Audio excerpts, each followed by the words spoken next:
జవాబు వస్తే సంతోషంతో గంతులేస్తాడు. మరి ఎందుకు కృంగిపోతున్నాడు? జవాబు రాలేదు. ఎంత ప్రార్థన చేసినా, ప్రతిరోజు కూడా దేవుని సన్నిధిలో చేతులు చాపుతున్నా, రాత్రంతా ఏడుస్తున్నా అతని ప్రార్థనకు జవాబు రాలేదు. ఈ విషయాన్ని ఆలోచన చేయాలి. అలాంటి అనుభవం మన జీవితాల్లో గనక వచ్చుంటే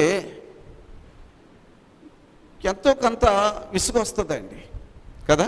ఏంటి దేవుణ్ణి నేను ఇంత భక్తి చేస్తాను, ఇంత విశ్వాసంగా ఉంటాను, ఇంత భక్తి చేస్తున్నా ఏంటి దేవుడు నా ప్రార్థన ఆలకించట్లేదు, నా సమస్య తీర్చటం లేదు.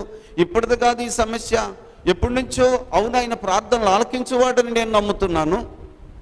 ఆయన తప్పక నా ప్రార్థన ఆలకిస్తాడు. అడుగుడి మీకు ఇస్తాను అని వాగ్దానం ఇచ్చాడు. నన్ను అడుగు, భూదిగంతములు నీకు స్వాస్థ్యం ఇస్తాను అన్నాడు. మరి ఈ సమస్య తీర్చడం లేదేంటి?